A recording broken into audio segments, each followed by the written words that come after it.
السلام علیکم۔ سینٹرل وظائف کے معزز خواتین و حضرات، ہماری اس ویڈیو میں آپ جانیں گے تیسرے کلمے کا ایک ایسا شاندار اور جاندار وظیفہ۔ یقین کیجئے تیسرے کلمے کا یہ وظیفہ جہاں پڑھا فوری اثر ملا۔ سچی بات ہے، اس آسان سے وظیفے سے آپ کی ہر حاجت پوری ہوگی، بلکہ ویڈیو میں آپ کو اس عمل سے متعلق ایک بہن کی کارگزاری بھی بتائیں گے اور آپ کے ساتھ یہ بھی بتائیں گے کہ تیسرا کلمہ کیسے وجود میں آیا۔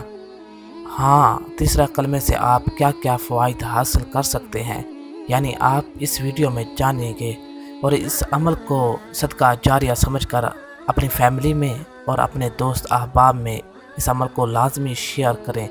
اور میری ایک بات اپنے ذہن میں پختہ کر لیجئے کہ ذہنی سکون، گھریلو پریشانیاں، بیوہ بیوی کے اختلافات، رزق میں تنگی، کاموں میں رکاوٹ، مقدمات میں پریشانی، عبادات میں دل لگانے کے لیے، روحانی ترقی پانے کے لیے، جادو، شیطان، اثرات اور جنات سے نجات پانے کے لیے، الغرض ایک مسلمان کے ہر روحانی مسئلہ کے حل کے لیے تیسرے کلمہ کا یہ آسان سا وظیفہ ایک عظیم نعمت ہے۔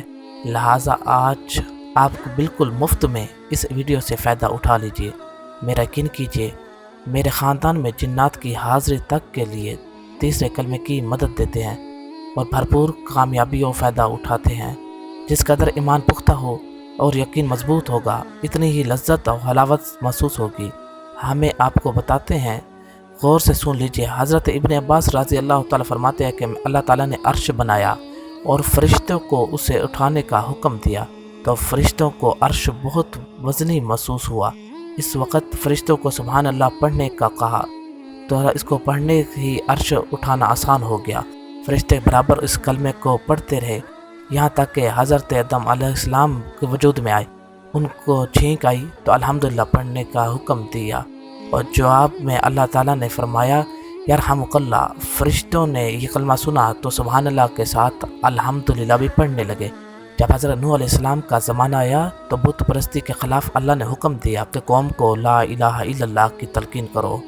فرشتوں نے اس کو بھی ملا لے کر پڑھنا شروع کر دیا، حتیٰ کہ حضرت ابراہیم علیہ السلام کا زمانہ آیا۔ حضرت ابراہیم علیہ السلام کو حضرت اسماعیل علیہ السلام کی قربانی کا حکم ملا۔ تعمیل کرنے لگے تو جنت میں جبرائیل علیہ السلام نے دمبا لے کر آئے کہ اسماعیل علیہ السلام کی جگہ اس کو قربان کر دو، تو حضرت ابراہیم علیہ السلام کی زبان سے خوشی سے نکلا اللہ اکبر۔ فرشتوں نے اس کو بھی ملا کر لیا اور وہ پڑھنے لگے، یہاں تک کہ حضرت محمد صلی اللہ علیہ وسلم کا زمانہ آیا۔ حضرت جبرائیل علیہ السلام نے یہ واقعہ آپ صلی اللہ علیہ وسلم کو سنایا تو آپ نے اظہار تعجب کے لیے فرمایا لا حول ولا قوت الا باللہ العلی العظیم۔ فرشتوں نے یہ بھی ساتھ ملا لیا اور یہ تیسرا کلمہ مکمل ہوا۔ اس کلمے میں بے شمار فضائل ہیں۔ اس تیسرے کلمے سے متعلق ناظرین کے ایک بہن کا یہ کہنا ہے کہ میرا یہ پیسج اپنے چینل پر لازمی سب کے ساتھ شیئر کیجیے۔ انہوں نے ہمیں لکھا تھا کہ میری زندگی میں تقریباً 12 سال سے تیسرے کلمے کے بہت سے ایسے تجربات ہیں جو میں چاہتی ہوں کہ میرے پڑھنے والے بہن بھائی اس سے فائدہ اٹھائیں اور مجھے دعاؤں میں یاد رکھیں۔ مختصر یہ کہتی ہیں کہ میرے بھائی کی شادی تھی، اس نے مجھے بھابھی کی شاپنگ کے لیے بہت سے پیسے دیے۔ شاپنگ کرنے آدھے سے زیادہ پیسے کہیں گر گئے۔ جب مجھے پتہ چلا تو میں بہت زیادہ پریشان ہو گئی کہ میں بھائی کو کیا جواب دوں گی۔ اچانک میرے ذہن میں آیا کہ میں پریشانی کے عالم میں تیسرا کلمہ پڑھنا شروع کر دیا۔ شاپنگ کرتی رہی اور کلمہ پڑھتی رہی۔ یقین جانے کہ میری ساری شاپنگ ہو گئی اور پیسے بھی کافی بچ گئے، اور مجھے خود بھی یقین نہیں آیا تھا کہ یہ سب کیسے ہو گیا، لیکن وہ سب کلمہ کی وجہ سے ہوا تھا۔ اور میرا بھائی اور بہن کہیں جا رہے تھے، راستے میں پیٹرول ختم ہو گیا، سفر ابھی بہت زیادہ تھا، وہ پریشان ہوئے۔ میرے بہن نے تیسرا کلمہ شروع کر دیا، موٹر سائیکل کا سٹارٹ کی اور وہ راستے میں پڑھتی رہی۔ پیٹرول پمپ پر آرام سے پہنچ گئے۔ میں نے گھر کا کام کروانا تھا، گھر میں کام کی نسبت پیسے کم تھے۔ میں تیسرا کلمہ پڑھتی رہی، میرا کام ختم ہو گیا اور میں پریشان بھی نہیں ہوئی۔ میرا ہر چھوٹے سے چھوٹا کام اور بڑے سے بڑا کام تیسرے کلمے کی وجہ سے آرام سے ہو جاتا ہے۔ لہٰذا تمام خواتین و حضرات جو روحانی علاج کے طالب ہیں، روزانہ صبح و شام تیسرا کلمہ اپنے ورد میں شامل کر لیں۔ ہر نماز کے بعد کم از کم 11 مرتبہ تیسرا کلمہ اپنے معمول میں شامل کر لیں۔ اگر اللہ کی تسبیح و تحمید اور استغفار آپ کے معمول میں شامل رہے تو انشاءاللہ کسی کے پاس جانے کی ضرورت نہیں رہے گی، نہ آپ کا پیسہ ضائع ہوگا اور نہ ہی آپ کی کسی کام میں رکاوٹ ہوگی۔ کم از کم صبح و شام ایک ایک تسبیح ضرور پڑھنی چاہیے۔ بلکہ ناظرین، تیسرے کلمے کا ایک وظیفہ اور بھی ذہن میں آیا ہے جو کہ بزرگ نے حاجت پوری ہونے کے لیے بتایا۔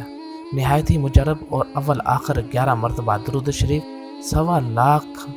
100 کلمہ جب سب گھر والے مل کر پڑھیں لے یا الگ ہر بات جتنا پڑھ سکے پڑھ کر اپنے مقصد کے لیے دعا کرنی ہے۔ 100 مکمل ہونے کے بعد برکت کے لیے روزانہ 500 مرتبہ نماز فجر کے بعد اور 500 مرتبہ نماز عشاء کے بعد پڑھ لیں۔ جس حاجت کے لیے بھی پڑھیں گے انشاءاللہ 100 مکمل ہونے کے بعد وہ پوری ہوگی۔ دنیا کی ہر پریشانی غم دور کرنے اور رزق میں اضافے کے لیے ناظرین تیسرے کلمے کا یہ وظیفہ کریں۔ اصل میں 3 تسبیحات تیسرے کلمے مکمل ہو جاتی ہیں، ایک سبحان اللہ، دوسرا الحمدللہ اور تیسرا اللہ اکبر۔ اس کلمے کو 100 مرتبہ اگر پڑھا جاتا ہے اور پڑھنے میں 3 سے 4 منٹ لگتے ہیں تو یقین کیجیے کہ جنت میں اللہ 100 ایسے درخت لگا دے گا کہ جس کے نیچے عربی نسل کا سفید تیز رفتار گھوڑا 1 مہینے درخت کے سائے میں نیچے دوڑ رہے تو درخت کا سایہ ختم نہیں ہوگا، ایسے اللہ 100 درخت لگائے گا۔ یہ بھی انداز نبوت ہے۔ دعوت دینے کا نفع پہلے بتایا، نفع کا سامان بعد میں بتایا۔ ناظرین، جب آپ گھر سے باہر نکلیں تو کہ تیسرا کلمہ پڑھنا شروع کر دیں اور یہ کلمہ پڑھنا وتیرہ بنا لیں۔ انسان ڈرائیونگ کرتے یا ٹرانسپورٹ میں سفر کے دوران بھی زیر لب یا دل میں تیسرے کلمے کا ورد جاری رکھ سکتا ہے۔ یہ عمل ایسا مجرب ہے جو انسان پر مشکلات ڈال دیتا ہے اور اس کے لیے آسانیاں پیدا ہو جاتی ہیں۔ بزرگان دین اس کلمے کی تسبیح کرتے کرتے معرفت کے منازل طے کر گئے۔ عارضی تصوف کی راہ پر چلنے کی خواہش رکھنے والے اس کلمہ پاک کا ورد کرتے ہیں۔ جو لوگ دشمنوں اور حسدوں کے خطرناک چالوں سے بچنا چاہتے ہیں اور جن کے کاروبار میں رکاوٹیں پیدا ہوئی وہ اس کلمے کی تسبیح اپنا معمول بنا کر رکھیں، انشاءاللہ عزب العظیم حامی و ناصر ہوگا۔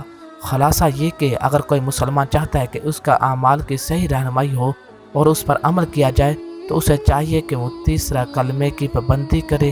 اس کا مطلب یہ کہ ہے کہ تمام عظمتوں اور بادشاہوں سے کہیں زیادہ ایک طاقت ہے جو کائنات کا واحد حاکم اور کنٹرولر ہے۔ آخر میں اللہ تعالیٰ سے دعا بھی ہے کہ اللہ پاک تیسرے کلمے کے مقدس الفاظ کو روزانہ پڑھنے والا بنائے اور ہماری دنیا میں بہترین بنا دے اور اللہ تعالیٰ ہمارے آخرت بھی بہترین بنا دے۔